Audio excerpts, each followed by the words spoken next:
And more so than that, it made me really, really feel this like heaviness that I wasn't going to get better, that there was nothing we could do to make me get better. And I think when you hit that low, all of a sudden, it doesn't matter what you're doing at home or the medications you're on, because it feels like that's all pointless. Hello and welcome back to another week of Calling in Sick. I'm your host, Alex Wildeson. This week, we're going to be talking about something that is so common in the chronic illness space, medical burnout. But before we dive into that, I want you to like, follow, subscribe, and send this to one of your besties that has had far too many doctor's appointments recently. And tag yourself in the comments below if that might be you. Just kidding. Share in the comments below the most recent medical burnout that you've had and the number one tip that you had to get out of it. I think if we all share those, maybe we can get through it a little bit easier. I am definitely starting to feel the pressure of medical burnout starting to starting to dribble into my life. I don't know if it's the IVIG being over the course of 5 days, the upcoming MRI I have this week, the surgery I have in February, the nerve blocks I've been having. Whatever it is starting to hit. And I know it's starting to hit because there's a couple signs that are percolating, but we'll dive into what those look like later on in the episode. But before we do that, I want to dive into last week. I've been so excited to tell you guys about my trip to DC. It was fascinating, bizarre, all of the things. So let me tell you about it. Last week, my sister and I went to Washington, D.C. and had dinner at the French ambassador's home. Something I did not have on my bingo card for this year, but I'm super excited that it got its way onto the bingo card, because if you listened to last week's episode, I told you guys why we were going. My client was co-hosting this dinner with the French ambassador to talk about this next administration and the impact of AI and regulation. Super interesting. There were some big titans in the tech industry there. There were some senators, there were some huge investor names, and then there's little old me. So if my client wasn't the one co-hosting this dinner, I would not have a reason to be there, but because she is my client, I gotta be there, which was pretty epic. It was a super interesting evening, but I want to tell you guys like the highlights of it. So Chelsea, my sister, Chelsea and I decided we'd get there fashionably late, but still on the earlier side, because mama raised us right.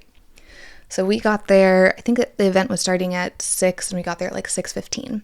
And one of our other clients from Austin was with us, which was super exciting.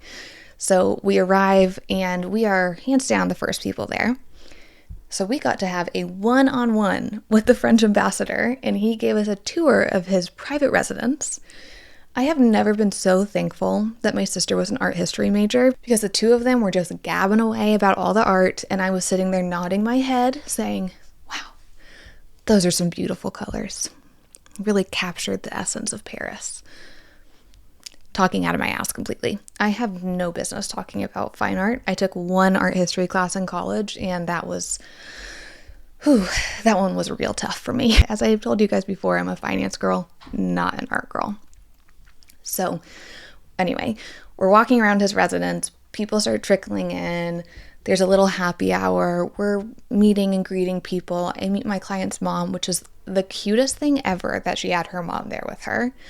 And I obviously like to hang out with the older folks at these events because I'm an 80-year-old grandma in the inside. My favorite person I got to hang out with was the editor-in-chief of the Harvard Business Review. I went into this thinking that someone with that title could possibly be rather arrogant. Happily surprised that he was salt of the earth, so funny. The two of us sat in the back and just gabbed and became fast friends.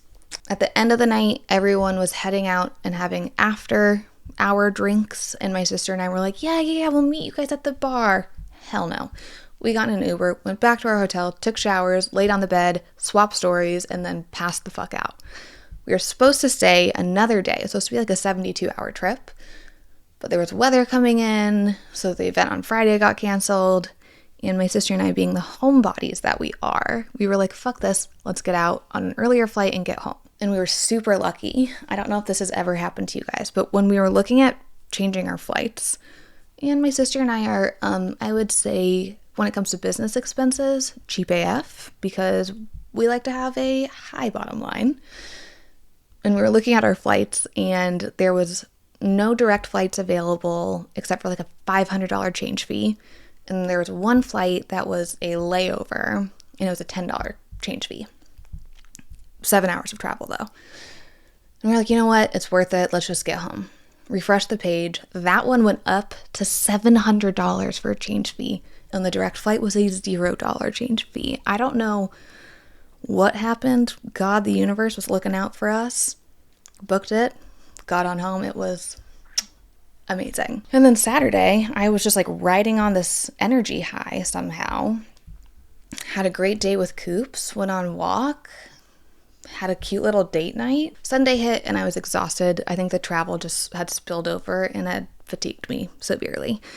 So I rested all day yesterday, and I think the anxiety of this coming week's medical stuff also hit. If you guys have been following around on socials, I have a celiac plexus nerve block on Wednesday and a MRI of my brain on Thursday, which I will be going to sleep for because your girl is claustrophobic AF apparently, which I really came to terms with on our flight home when I was in the middle seat between two gentlemen that were both over 6'3", and very large muscular men. Even talking about it's making me, it was not pleasant. I got off and I was like, I need ice on my face and like open air and to get out of this airplane. Speaking of ice on the face, Alex's picks of the week.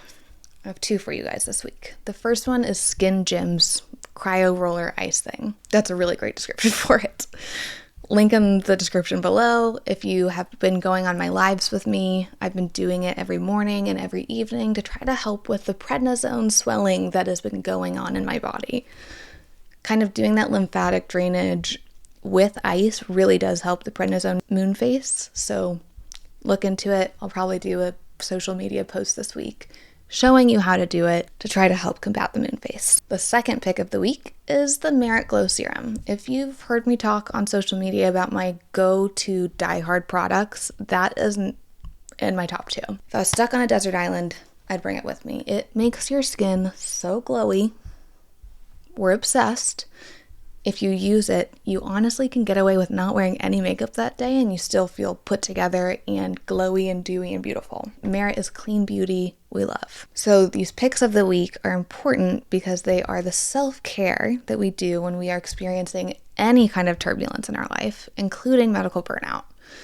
Now, medical burnout is the topic of this week's episode. And before we even get into it, I want to highlight a little bit why it's an important topic to discuss. So first off, it is a through line for all of us, regardless of our diagnosis, our stage of disease. When you have a chronic illness, you have so many medical isms in your life.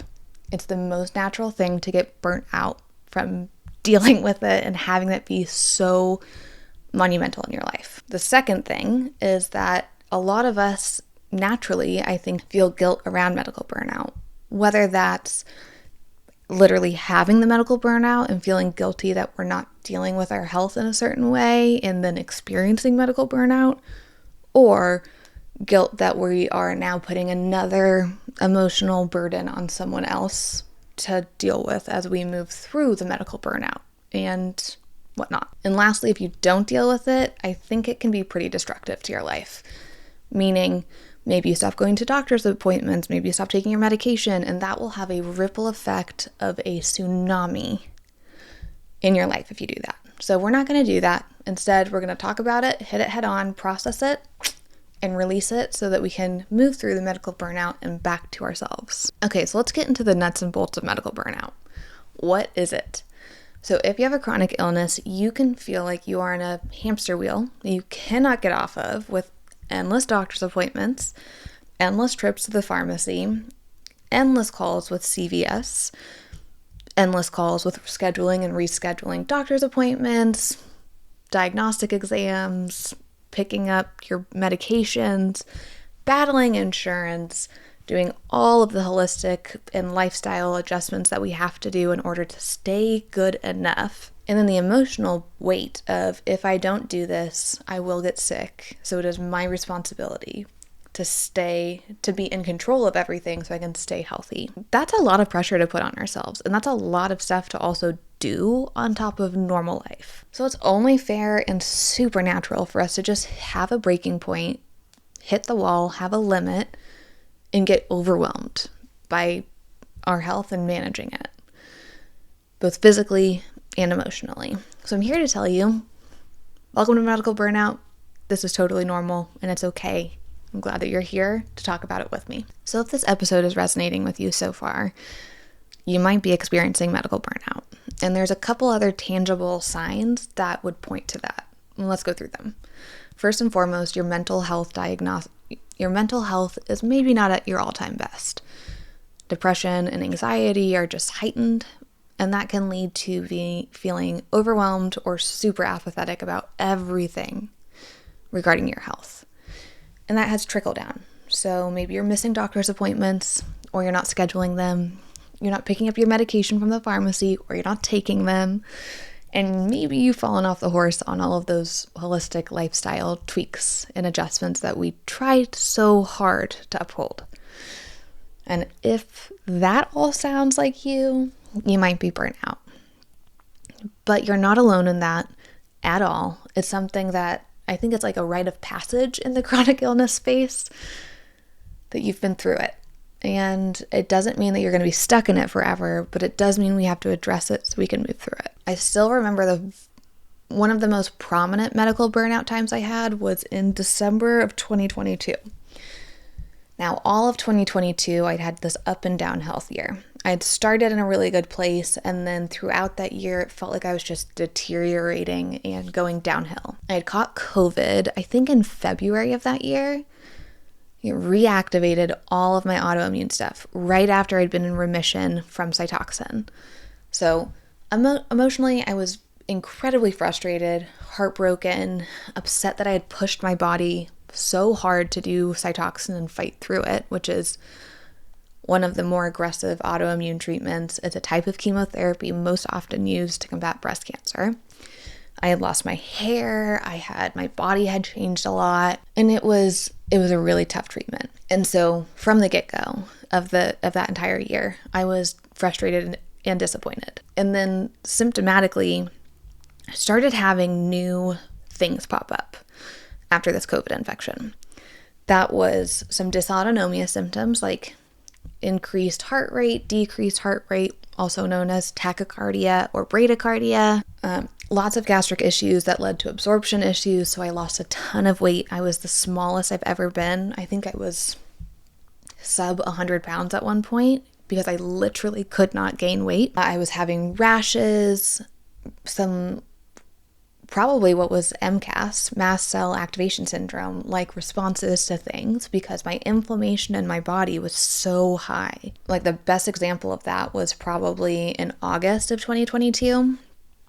I decided with my rheumatologist that I needed to be on a different medication for my autoimmune stuff. So by August of that year, I had all of these symptoms going on, and I kind of was like this perfect tipping point that if one more gust of wind hit, I was going to be spiraling. And it happened.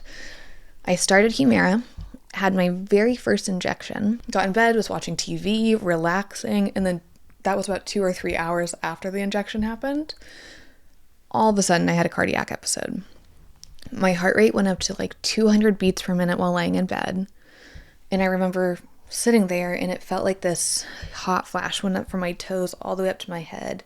And my heart started racing. And I looked at Cooper, and I was like, I think I'm having a heart attack. I need you to call 911. So an ambulance came.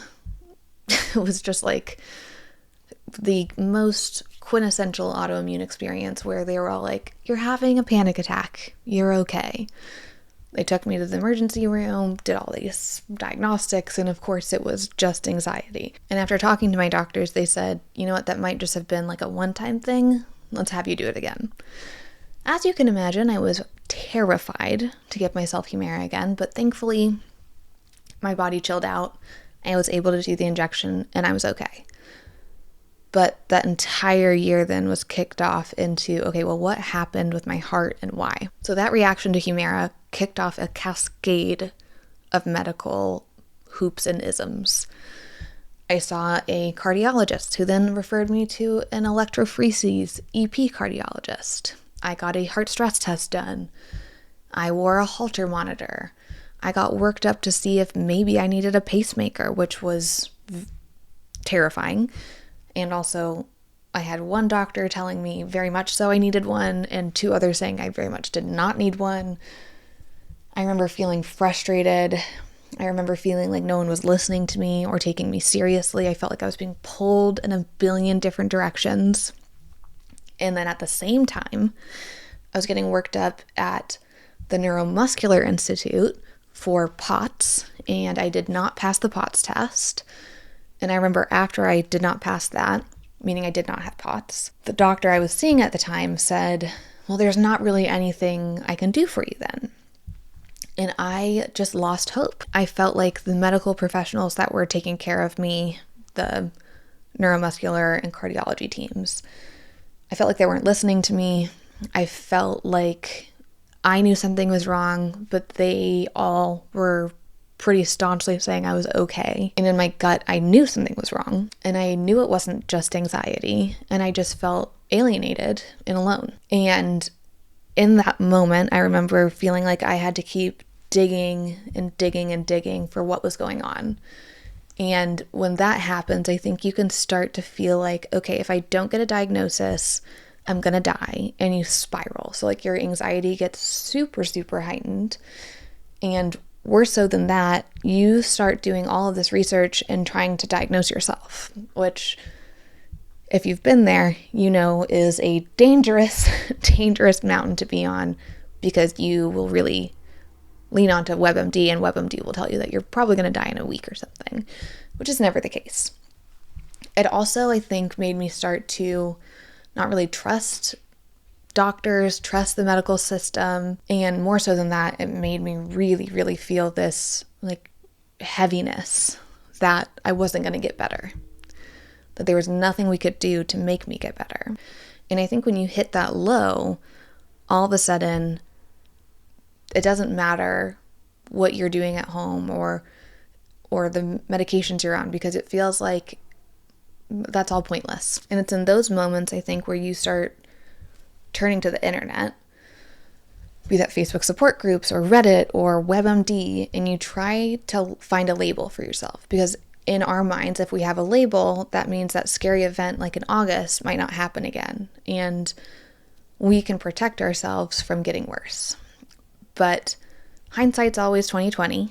And I now realize that feeling so alienated and isolated by the medical community, and then doing all of this research on my own, I basically was this perfect storm where then I all of a sudden was completely burnt out because I had no help from doctors, and I was pushing myself so hard to find answers on my own. I was exhausted, and I was scared shitless that I was just going to get worse. I remember telling Cooper about it. I remember telling my parents about it and seeing their faces kind of fall because I was giving up. I think I even threw my medicine into the trash at one point, and Cooper had to fish it out and hide it and not tell me that he had, saved me from losing all my medication and having an awful time with insurance. And bless St. Cooper for doing that. You don't want to throw away your meds. Insurance is not super understanding of medical burnout. So if you do feel like you need to do that, have one of your friends go fish it out for you. Have that cathartic moment, but protect future you. I think I threw caution to the wind with my diet, ate everything and anything, did not care, canceled all my appointments. I think I did stop taking my meds for like a week. And I remember hearing my parents, and I remember my parents being like, oh shit, like this, we can't do this. You can't do this because if you give up on yourself, you will get worse, even if everything else gives up around you. And my parents came to Austin that year for Christmas. And I think my dad noticed that I was not in a great place. So he very sweetly took me out to go get coffee. And I still remember we were at Summer Moon. We were sitting outside and I was just sobbing. And I was crying. I was telling him how frustrated I was, how alienated I felt, how lost I felt, and how I thought I'm not going to get better. I should just say okay, because if I can at least accept it, then maybe that means I can find a way to live like this. And my sweet dad, who definitely had tears in his eyes, said, no, we're not going to accept it. And just like how I pulled him out of a hard place when he was going through chemotherapy, he pulled me out of my hard place. And in that conversation, my dad gave me 2 pieces of advice, and I'm going to read them to you because they were so impactful for me. So the first piece of advice that my dad gave me was, look, you might have symptoms that directly point to a diagnosis that just can't be captured by today's diagnostic tools. That does not mean that you are not sick. These symptoms are very real, but there isn't a way to test it with empirical evidence right now that would point to something. Now, that piece of advice helped me understand that, okay, so these doctors that are telling me your tests are coming back normal, they're not telling me that I'm not sick. They're just telling me that they can't capture with 100% evidence that I have something specific. And looking back, that is what my doctors were saying. They weren't saying that I wasn't sick. They just were saying, we don't know what you have, but yeah, you've got shit going on, girl. The second thing that my dad told me that stuck out was that there was an importance of finding a physician that's going to treat you even if you don't have a totally accurate diagnosis. You're responding to the medications, so we know that you're running in the right direction. And what that piece of advice helped me understand was that I didn't have to search for a diagnosis. Yes, that would be amazing identity-wise. That would be amazing emotionally to be able to cling to something. And yes, a specific diagnosis would point us to certain medications that were the best for me.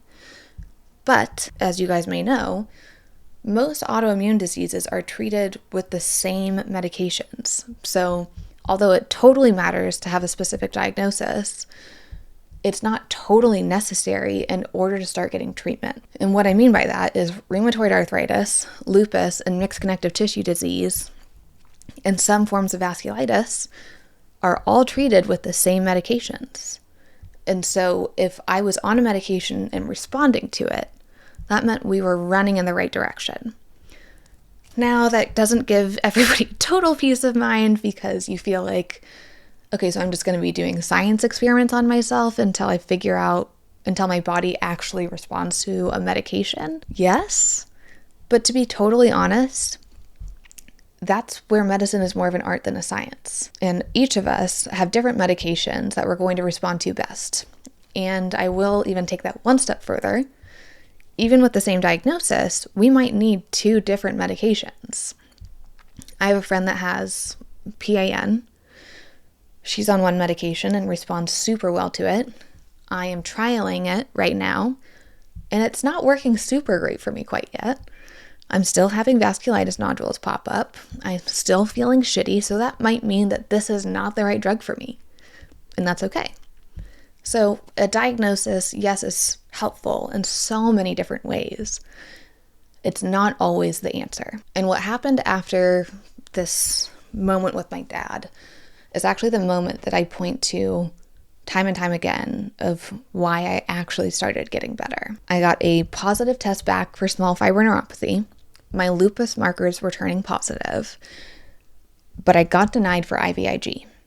And when that door closed, I was so frustrated, but I was at my lowest point. And so I came to this realization, why don't I throw a fucking Hail Mary and try everything else under the sun? And that's the moment when I got out of my own way and I became open-minded to opening other doors that could have potential healing modalities for me. So I tried actually finding a diet that worked for me.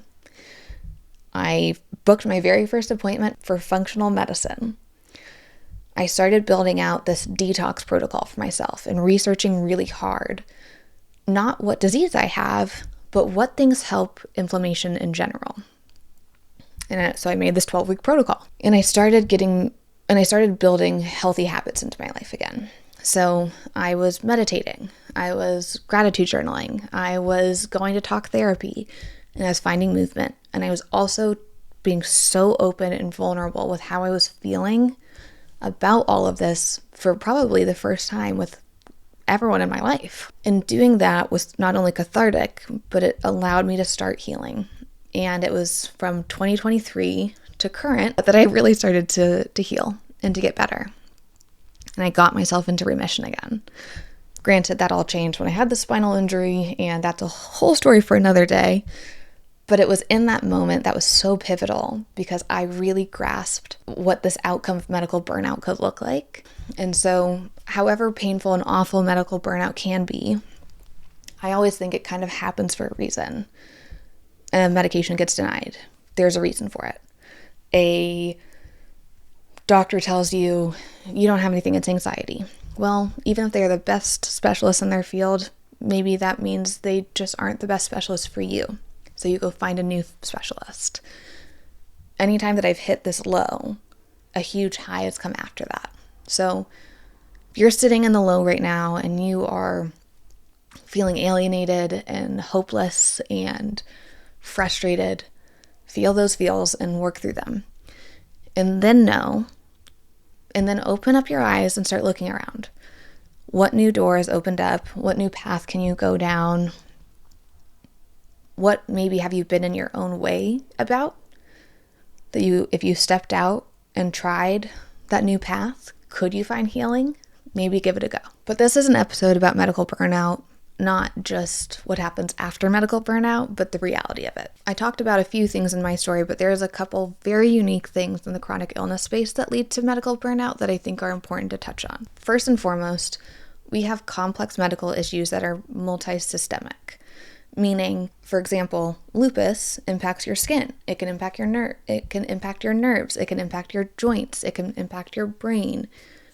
It can impact your kidneys. So many different things. But the medical system we live in within the United States, we're pointed into different specialists for each of those issues. And there's only one specialist that looks at that umbrella, and that's going to be rheumatology. That said, they aren't the expert in all of the details that have to do with your kidneys or all of the details that have to do with your skin impact. So you get spread kind of thin and you're hopping between different specialists and you're quarterbacking all of your care on your own. And that's exhausting. You can feel like you are the one that's responsible for making sure that all the medications that these different specialists are asking you to go on are okay and don't interact with each other. It's financially a burden. You're taking a lot of time off work, so it's physically draining. And then there's this whole bucket of emotional exhaustion where your tests are coming back normal, but you're almost praying for them to be positive. Because if you got a positive result, that means that you can have a diagnosis and find the right treatment. The second thing is you learn this whole new language, which is a huge burden and undertaking. For example, you understand what all these medical jargon terms and phrases mean. You can navigate insurance. You know what a prior auth is and a peer-to-peer review. And you are disgustingly familiar with the wait times. So we don't perfectly fit in this bucket for perfect care in the Western medicine world. Then the second thing that can kind of contribute to all of this is the super long wait times. And I don't just mean booking a doctor's appointment and having to wait a year to go see said specialist. But I also mean waiting for your meds to start working. Most autoimmune medications take 8 to 12 weeks, sometimes up to 6 months to start showing signs that it's working. So this level of patience that you have to consistently hold yourself to and remind yourself of is so frustrating, but a very real thing. And that can totally lead to medical burnout. So I share that story not to be inspiration porn or disgustingly positive, but to hopefully let you guys know that there is an end in sight. That after these valleys of despair, there are peaks of hope and peaks of good times ahead. And that can only happen when you address it head on and start to parse through all of the aspects of medical burnout that are burdening you. So let's dive into that because you guys know me, I'm a solutions girly. So medical burnout is a sign that you need a break. I like to think of it as playing soccer in high school. Very few people on the team play for the whole 90-minute game. That's why there's subs. That's why you have a team to support you. You are not supposed to be fighting 24/7 for your life. That is an unrealistic goal and an unrealistic ask. So give yourself permission to take a break. to step back and to say, okay, I'll put boundaries around this, but I have medical burnout and I need to address it. So here are my 5 tips to dealing with medical burnout. And I wrote them down because you guys know I have brain fog and I'm not going to be able to pull those out of my ass live. So first and foremost, you need to have boundaries with yourself. That means you're not going to let yourself schedule 20 doctor's appointments in a week. Have a limit on how many doctor's appointments, diagnostic exams, or other lifestyle management things you're allowed to do in a week. My personal limit is no more than 2 doctor's appointments in a week, no more than 2 diagnostics or procedures in a week. More than that, and it takes over your whole week, and then it's this like tumbling, snowballing effect where you end that week so drained, and I think you're setting yourself up for medical burnout. And I think when you're fresh and starting your chronic illness journey, you feel like you are at the beck and call of the medical system where you have to, take that first appointment. You have to book the infusion the day of Valentine's Day or something like that. But chronic illness is a marathon and not a sprint. So you can totally make your own rules. You can totally do this in the way that you want, and you don't have to do everything on this really urgent, tight timeline. Things can wait just a little bit. The second tip is support. You got to reach out to other people, and I found reaching out to other sick people is the most helpful because they speak this language, they won't judge you, you're not going to feel guilty or like a burden confiding in other sick people about medical burnout or about the things you want to do because of it, like throwing away your medication. So come join our group chat. It's on Instagram. I did a poll over the weekend, and it definitely feels like over 50% of everyone in the group chat is feeling some form of medical burnout. So you'll be among you'll be among friends. My third tip is build in self-care rituals. If you have a heavy medical week, you have to have something to look forward to.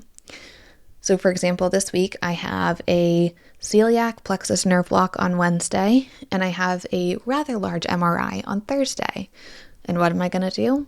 I'm going to get a massage on Sunday night, and I am so looking forward to that because I know if I can get through the medical shit this week, I have something to look forward to, something that's going to be healing and restorative. And no matter how the diagnostics and exams go this week, I still can have rest and respite. And also, as spoonies, we need treats. We have a hard life sometimes, and we deserve treats. My fourth tip is learning to delegate. That one is kind of hard because I think when your friends and family say, let me know what I can do to help, we inherently are kind of independent. We're a little bit of control freaks maybe and don't want to let go of the steering wheel of what that is our health. But if you can delegate some things like, hey, Cooper, can you call and schedule my next rheumatology appointment? And take that off your list so you have one less medical thing to do, that can help. Managing our health is totally a full-time job, and we're a solo employee of that. So find somebody to come and help you, to support you. Delegate, delegate, delegate. And my last one is to validate and then do something about it. Know that it's totally normal and okay to have medical burnout. Let yourself sit in it for a little bit. So when I go through medical burnout periods, now I give myself 2 weeks, no doctor's appointments, no heavy lifestyle changes, just maintain the bare minimum that I know I have to do, like take my medicine on a daily basis, get movement on a daily basis, and something to help with my mental health. If I can do that for 2 weeks and give myself a breather and some space from the overwhelmingness that can be my health, I usually feel a bit better at the end of those 2 weeks and a bit more reinvigorated to attack it head on. And during that little respite, go try something new that has nothing to do with your health. I mean, it could be a wellness activity. If you've never done an infrared sauna, go try out an infrared sauna. But maybe go do a normal person activity like pottery, or I can only think of wellness activities like cold plunging or meditation. But what regular people do. Go bowling, go to the movies, do something normal to give yourself that semblance of real life. Because if you can remind yourself how beautiful life is and that the right now is still good, you can have bad times and bad days, but still a beautiful life. If you can just remind yourself of that, I think it can help you move through and past the the side effects of medical burnout. If you feel confused with what to do next, here's your permission to go take a break. Absolutely take a break, but get back on the horse. So in the comments, let me know what you're doing this week to give yourself a break, to refuel and refresh your energy that you can then put towards managing your health again. But let me know what you're doing, and I really hope that you start to feel better at the end of your 2-week break. I love you guys, and thanks for joining another week of Calling in Sick. And that's a wrap. Thank you so much for joining me for another week of Calling in Sick. As a reminder, I would love for y'all to like, follow, subscribe, save, share with a friend, do all of the things. It truly helps grow this community, and it helps these episodes reach the people that need them the most, whether that's for an educational piece, to have a little laugh, or to not feel so alone. As a reminder, Calling in Sick sits on YouTube, Apple, and Spotify, and anywhere else where you can find your listens. From the bottom of my heart, I absolutely love you guys. Thank you so much for calling in sick with me every Monday. It's been an honor and a pleasure so far, and I can't wait to continue building this community with y'all. Love you.